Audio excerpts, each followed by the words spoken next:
Review exercise 1, question number 7. Simplify the following.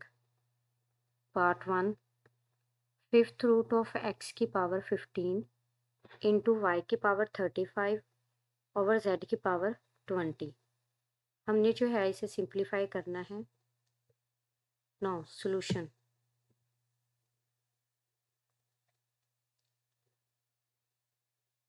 Solution है fifth root of x की power 15 into Y की power 35 over z की power 20. अब देखिए ये हमारे पास जो है रेडिकल फॉर्म में है. जब हमें इसे एक्सपोनेंशियल फॉर्म में राइट करेंगे तो ये हमारे पास इक्वल होगा x की पावर 15 इंटू वाई की पावर 35 ओवर z की पावर 20 और होल की पावर 1/5. अब हमारे पास एक रिजल्ट है कि अगर हमारे पास a इंटू बी और होल की पावर जो है वो 1/n या फिर n है हमारे पास, तो हम इसे राइट कर सकते हैं a की पावर n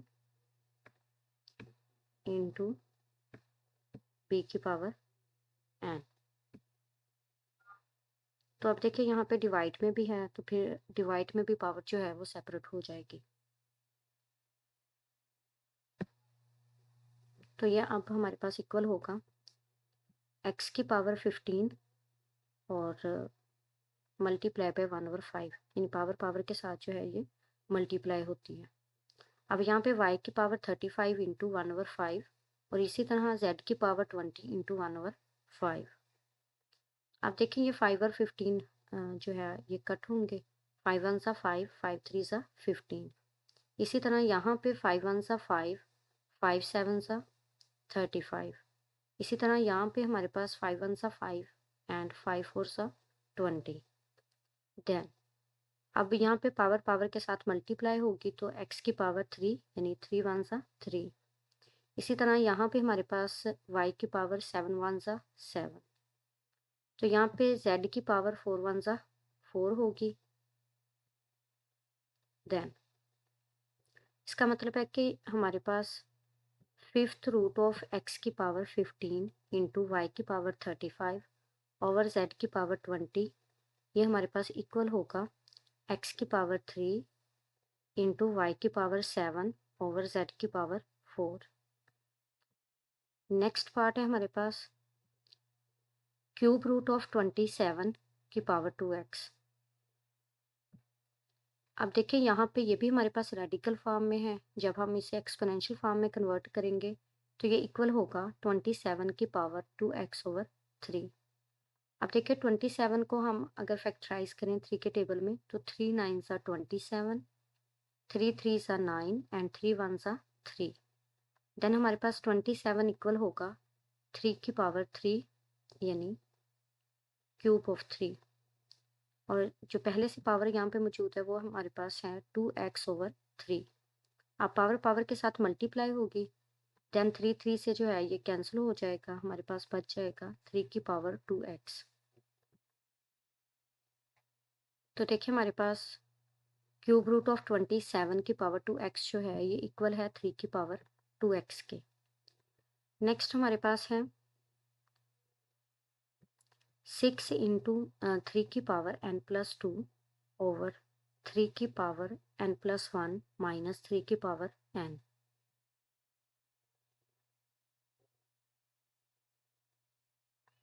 अब देखिए यहाँ पे हमारे पास 6 इंटू 3 की पावर n+1 है. अब यहाँ पे हमारे पास 3 की पावर n+1 है और यहाँ पे 3 की पावर n है.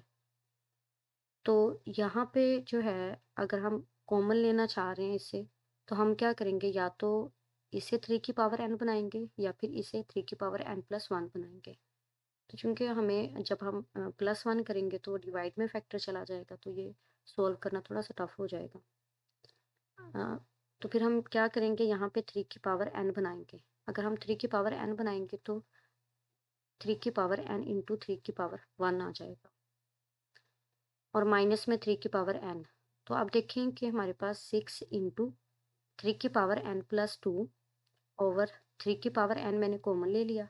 कॉमन लेने के बाद यहाँ पे हमारे पास 3 यानी 3 बच गया और यहाँ पे -1 यानी यहाँ से हमने 3n कॉमन लिया तो बाकी जो है ये हमारे पास 1 बच गया।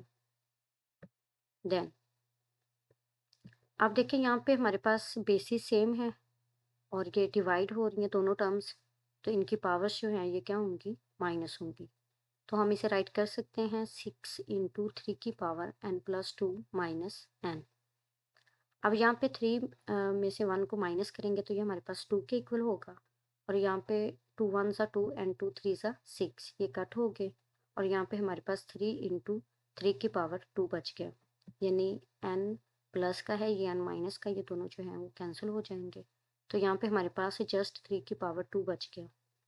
अब देखिए यहाँ पे हमारे पास 3 इंटू 3 है, यानी यहाँ पे 3 2 टाइम्स है और यहाँ पे 3 1 टाइम है, तो हम इसे राइट कर सकते हैं 3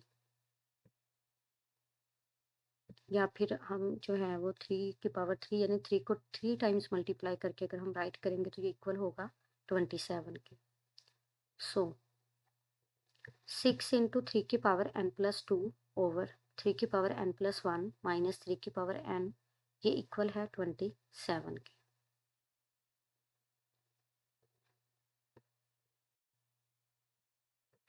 नेक्स्ट हमारे पास क्वेश्चन नंबर 8 है। Statement the sum of 3 consecutive odd integers is 51। Find the 3 integers, यानी कि हमारे पास 3 कंसेक्यूटिव ओड इंटीजर्स का सम जो है ये इक्वल है 51 के और हमने 3 इंटीजर्स जो हैं ये फाइंड आउट करने हैं। अब देखिए यहाँ पे ओड इंटीजर्स की बात हो रही है और ओड इंटीजर्स हमारे पास ऐसे इंटीजर्स होते हैं जो हमारे पास 2 के मल्टीपल्स नहीं हैं, यानी हम 2 पे उन्हें प्रॉपर डिवाइड नहीं कर सकते। Solution let x+2 and x+4 are 3 consecutive odd integers।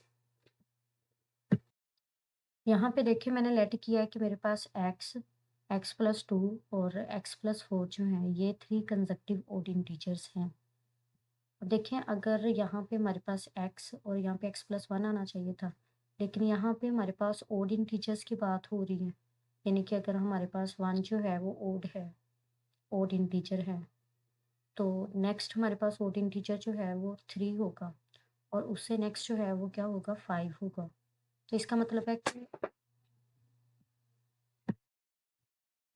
है कि हमारे पास जो नेक्स्ट ओड इंटीजर है वो 2 को ऐड करने से आएगा, यानी अगर हमारे पास फर्स्ट वाला ओड इंटीजर जो है वो 1 है,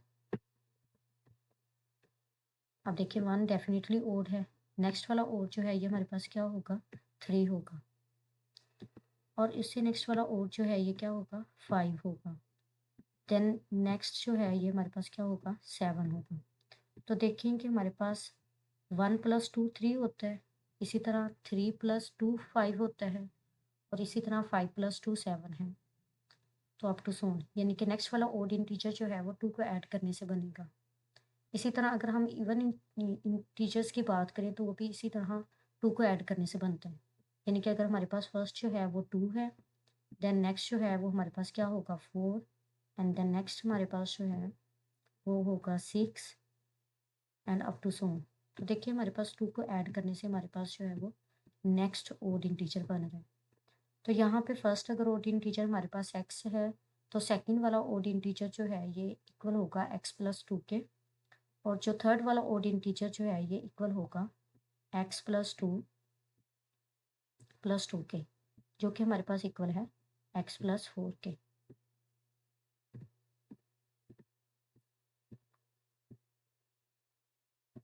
तो देखिए ये हमारे पास इक्वल है x+4 के। So x+2 and x+4 are 3 consecutive odd integers. Now by using given condition their sum is equal to 51, यानी इनका सम जो है ये किसके इक्वल है, 51 के। So x+2 x+4 is equal to 51। तो यहाँ पे लाइक टर्म्स जो हैं वो ऐड होंगी, तो x प्लस एक्स जो है ये 2x के इक्वल होगा और 2x प्लस एक्स जो है ये इक्वल होगा 3x के। और यहाँ पे +2 और +4 है, तो 2 में 4 को ऐड करेंगे तो हमारे पास आंसर आएगा 6। अब देखिए हमें x जो है ये फाइंड आउट करना है। +6 जो है लेफ्ट साइड पे 6 जो है ये प्लस का है, जब हम इसे राइट साइड पे लेके जाएंगे तो ये माइनस का हो जाएगा, यानी इसका साइन जो है वो चेंज हो जाएगा। 51 से 6 माइनस करेंगे देन ये हमारे पास इक्वल होगा 45 के। अब देखें x के साथ 3 जो है लेफ्ट साइड पे मल्टीप्लाई हुआ है, जब हम इसे इक्वल के राइट साइड पे लेके जाएंगे तो ये डिवाइड होगा, यानी 45 पे 3 डिवाइड होगा। जब हम x को 3 पे डिवाइड करेंगे तो हमारे पास आंसर जो है वो 15 आएगा। इसका मतलब है पहला जो ओड इंटीजर है वो हमारे पास 15 है। तो देखें कि यहाँ पे हमारे पास 15 जो है ये एक ओड इंटीजर है। इसी तरह यहाँ पे हमारे पास सेकंड वाला ओड इंटीजर जो है जो हमने लेट किया हुआ था वो हमारे पास था x+2 और यहाँ पे x की वैल्यू 15 है +2, तो नेक्स्ट वाला जो ओड इंटीजर है वो हमारे पास इक्वल है 17 के। इसी तरह नेक्स्ट वाला जो ओड इंटीजर हमने लेट किया हुआ था वो था x+4, तो यहाँ पे x की वैल्यू अगर हम पुट करें तो 15 + 4 जो है ये इक्वल होगा 19 के। तो देखिए ये हमारे पास 3 कंसेक्टिव ओड इंटीजर्स हैं। सो 15, 17 and 19 are the required 3 consecutive odd integers। इसी तरह अगर हमें इवन का बोला जाता तो इवन भी हमने जो है वो यही वाले नंबर जो है लेट करने थे और फिर इसी तरह जो है उसका सोल्यूशन फाइंड आउट करना था। नेक्स्ट हमारे पास है question number 9। Abdullah picked up 96 balls and placed them into 2 buckets. One bucket has 28 more balls than the other bucket. How many balls were in each bucket? यानी कि हमारे पास स्टेटमेंट है कि अब्दुल्ला जो है ये 96 बाल्स जो हैं वो पिक करता है और इन्हें 2 बुकेट्स में जो है वो प्लेस करता है। तो 1 बुकेट यानी एक बुकेट में जो है वो सेकंड बुकेट की निस्बत जो है वो 28 बाल्स जो हैं मोर देन है। तो हमें दोनों बुकेट्स की बाल जो है वो फाइंड आउट करनी है।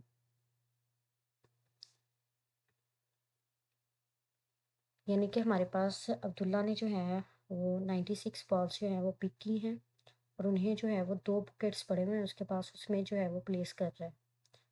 तो फर्स्ट बुकेट में जो है वो 28 मोर देन बॉल्स हैं देन सेकंड बुकेट। तो हमने दोनों बुकेट की जो है वो बॉल्स फाइंड आउट करनी है। Solution, let number of balls in first bucket is equal to x। हमने लेट किया कि हमारे पास फर्स्ट बकेट में जो बॉल्स हैं वो x हैं, number of balls, and number of balls in second bucket is equal to y. Now by using given condition, यहाँ पे देखें हमारे पास है Abdullah picked up 96 balls and placed them into 2 bucket। अब यहाँ पे दोनों बकेट में हमारे पास जो बॉल्स हैं वो 96 के इक्वल है। सो मैथमेटिकली अगर हम इसे राइट करें तो ये हमारे पास हो जाएगा x+y इज इक्वल टू 96। इसे मैंने इक्वेशन 1 का नेम असाइन किया। अब सेकंड कंडीशन हमारे पास ये है कि फर्स्ट बकेट में जो है वो 28 balls more than second bucket. अब यहाँ पे जो सेकंड कंडीशन है वो ये है कि x is equal to 28 + y, यानी फर्स्ट बकेट में सेकंड बकेट से 28 जो बॉल्स जो हैं वो मोर देन हैं, ज़्यादा हैं। तो हम इसे जो है वो x is equal to 28 + y के फॉर्म में राइट करेंगे और इसे इक्वेशन 2 का नेम असाइन करेंगे। Put second equation into first, यानी put x is equal to 28 + y in first equation. Then x की जगह पे हमारे पास आ जाएगा 28 + y और यहाँ पे नेक्स्ट हमारे पास +y है इज इक्वल टू 96। अब लाइक टर्म्स जो हैं वो लाइक टर्म्स के साथ ऐड हो सकती हैं, तो यहाँ पे 2y आ जाएगा और ये प्लस का 28 जो है जब राइट साइड पे इसे लेके जाएंगे इक्वल की तो ये माइनस का 28 हो जाएगा। तो 96 माइनस 28 जो है ये इक्वल होगा 68 के। और यहाँ पे देखेंगे 2y के साथ मल्टीप्लाई हो रहा है। जब हम इसे इक्वल की राइट साइड पे लेके जाएंगे तो ये 68 पे डिवाइड होगा। 68 को 2 पे डिवाइड करने के बाद यहाँ से हमारे पास y का आंसर जो है वो 34 आ गया। यानी सेकंड बुकेट में हमारे पास जो है वो 34 बॉल्स हैं। अब इसी तरह फर्स्ट बुकेट की हमने फाइंड आउट करनी है। तो y की वैल्यू जो है मैंने इक्वेशन 2 में पुट की। तो देखिए यहाँ पे y की जगह पे क्या आ जाएगा 34। x is equal to 28 plus 34। तो ये हमारे पास इक्वल होगा 62 के। तो हमारे पास फर्स्ट बकेट में जो बॉल्स हैं वो 62 हैं।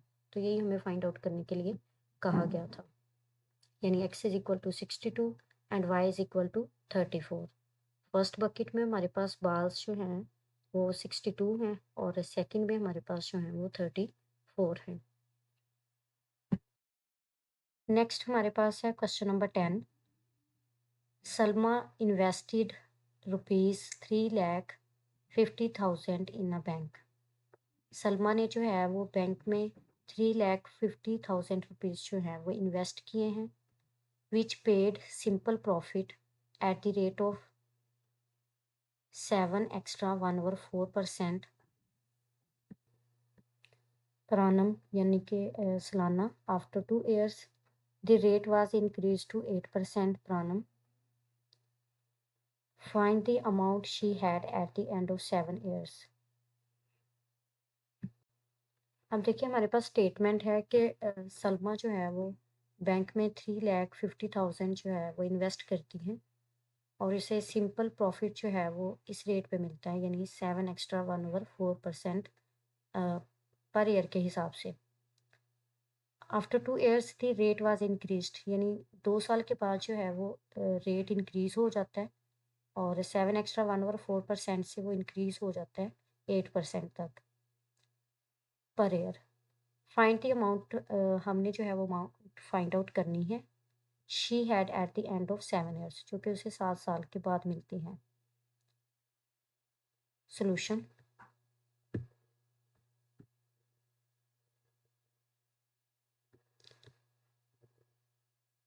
यहाँ पे हमारे पास प्रिंसिपल वैल्यू जो है यानी प्रिंसिपल अमाउंट जो है वो हमारे पास इक्वल है पी के, यानी जो उसने वैल्यू बैंक में इन्वेस्ट की है वो है 3,50,000 रुपीज़।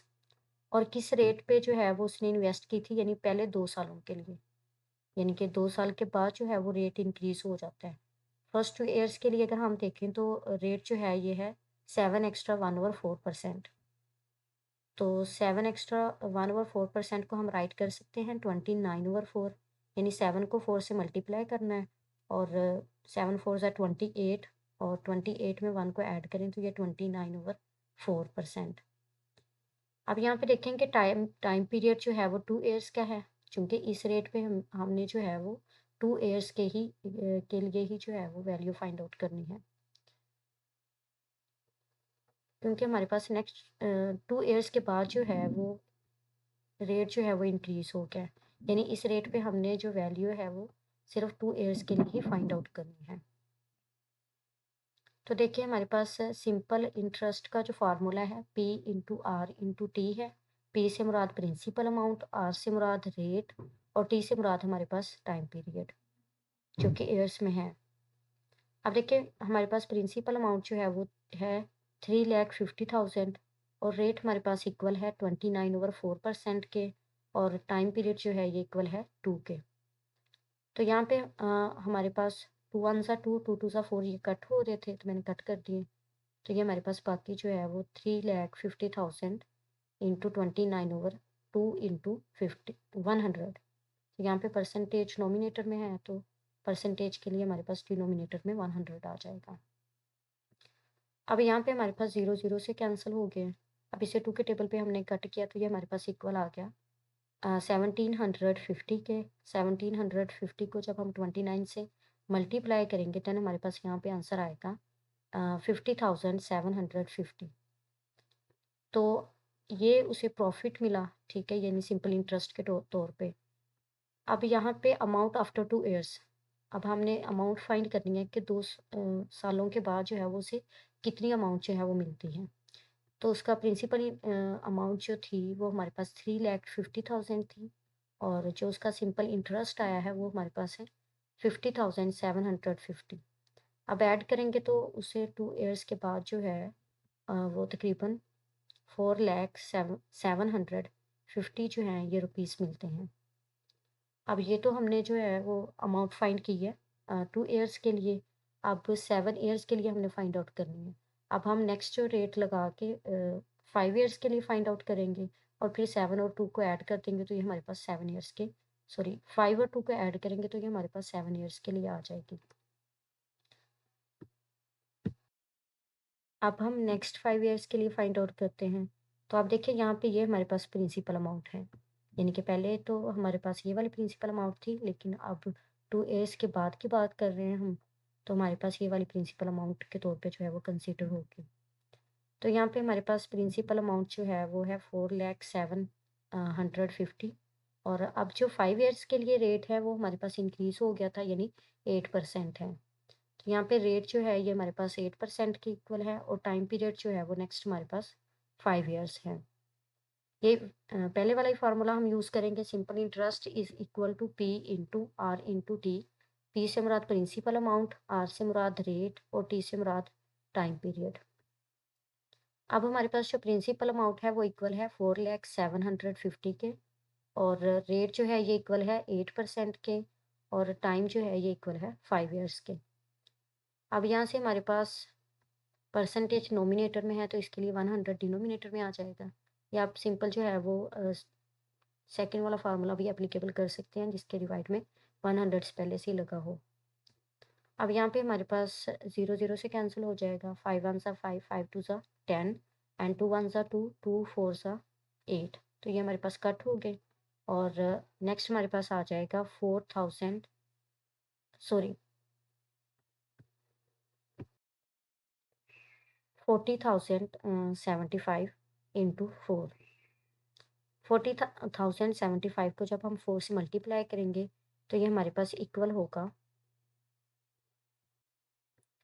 1,60,300 के। तो ये हमारे पास सिंपल इंटरेस्ट के तौर पे वैल्यू आई है। अगर हम 5 ईयर्स के लिए बात करेंगे, यानी नेक्स्ट 5 ईयर्स के लिए हमारे पास जो सिंपल इंटरेस्ट की वैल्यू आई है, यानी सिंपल इंटरेस्ट जो है 5 ईयर्स के लिए जो हमने कैलकुलेट किया है नेक्स्ट 5 ईयर्स के लिए, वो इक्वल है 1,60,300 के। और अगर हम देखें यहाँ पे अमाउंट आफ्टर 7 ईयर्स, चूँकि हम अमाउंट फॉर आफ्टर 2 ईयर्स जो है वो फाइंड आउट कर चुके हैं।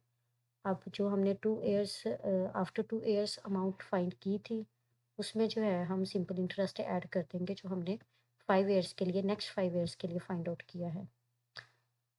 तो यहाँ पे हमारे पास 4,07,150 में जब 1,60,300 को ऐड करेंगे, देन यहाँ पे हमारे पास आंसर जो है वो आ जाएगा 5,61,050 rupees. So Salma had 5,61,050 rupees at the end of 7 years.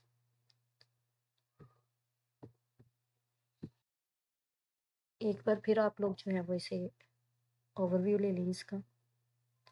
यहाँ पे देखें हमारे पास जो फर्स्ट वाली प्रिंसिपल अमाउंट थी, जो कि सलमा ने जो अमाउंट इन्वेस्ट की थी बैंक में, वो हमारे पास इक्वल है पी इज इक्वल टू 3,50,000 और यहाँ पे जो रेट था यानी फर्स्ट 2 ईयर्स के लिए जो रेट था हमारे पास वो था 7 एक्स्ट्रा 1/4% के। अब यहाँ पे हमने जो है वो इसे एक्स्ट्रा फॉर्म से फ्रैक्शन फॉर्म में कन्वर्ट कर दिया और यहाँ पे देखिए हमारे पास जो है वो टाइम पीरियड 2 ईयर्स है, क्योंकि हम फर्स्ट 2 ईयर्स के लिए ही कैलकुलेट कर रहे हैं। यहाँ पे मैंने सिंपल इंटरेस्ट का फार्मूला अप्लाई किया और वैल्यूज पुट की और यहाँ से हमारे पास सिंपल इंटरेस्ट जो है वो इक्वल आ गया 50,750 के इक्वल। अब मैंने अमाउंट फाइंड की आफ्टर 2 ईयर्स, तो principal amount plus simple interest के इक्वल होगी। तो यहाँ से हमारे पास जो है वो आंसर आ गया 4,07,150। तो अब नेक्स्ट 5 ईयर्स के लिए हमने फाइंड आउट करनी है। अगर तो हमें सिर्फ़ ये एक ही रेट दिया होता, तो हमने फिर 7 ईयर्स यहाँ पे ही अप्लाई करके जो है वो सिंपल इंटरेस्ट फाइंड करना था, और जो इंटरेस्ट सिंपल इंटरेस्ट आता हमारे पास, उसको हमने प्रिंसिपल अमाउंट में प्लस करके जो है वो अमाउंट फाइंड कर लेनी थी आफ्टर 7 ईयर्स। अब चूँकि हमें फर्स्ट 2 ईयर्स के लिए अलग से रेट दिया गया है, और नेक्स्ट 5 ईयर्स के लिए जो है वो 8% रेट दिया गया है। अब यहाँ पे हमने अमाउंट जो है वो फाइंड आउट की है आफ्टर 2 ईयर्स के लिए। अब नेक्स्ट हम इसी अमाउंट को यूज़ करके एज़ ए प्रिंसिपल वैल्यू, तो रेट 8% यूज़ करके तो हम 5 ईयर्स के लिए जो है वो सिंपल इंटरेस्ट फाइंड आउट करेंगे, और जो हमारे पास सिंपल इंटरेस्ट आएगा फिर उसे हम जो है वो इस वैल्यू में ऐड करके 7 ईयर्स के बाद वाली अमाउंट जो है वो फाइंड आउट करेंगे। अब यहाँ पे प्रिंसिपल अमाउंट जो है वो हमने पुट की है 4,750 और रेट जो है वो 8% यहाँ पे जो है वो लिया है, और टाइम पीरियड जो है वो 5 ईयर्स है। चूँकि 7 ईयर्स से हम 2 ईयर्स का पहले फाइंड आउट कर चुके हैं, अब नेक्स्ट जो है वो 5 ईयर्स का हम फाइंड आउट करेंगे। तो हमने पिछला ही फार्मूला यूज़ किया, simple interest is equal to P into R into T. यहाँ पे पी की वैल्यू लगाई, आर की वैल्यू लगाई, और टाइम पीरियड की वैल्यू लगाई। देन सॉल्व आउट करने के बाद जो है हमारे पास यहाँ से सॉल्यूशन आ गया 1,60,300। तो अमाउंट आफ्टर 7 ईयर्स जो है ये इक्वल होगी प्रिंसिपल अमाउंट जो हमने पहले आफ्टर 2 ईयर्स फाइंड आउट की थी, उसमें हम इस सिंपल इंटरेस्ट को ऐड करेंगे। तो ऐड करने के बाद जो है ये हमारे पास आ गया 5,61,050। So Salma had rupees 5,61,050 at the end of 7 years, यानी कि सलमा के पास जो है वो 7 ईयर्स के बाद 5,61,050 रुपीज़ है।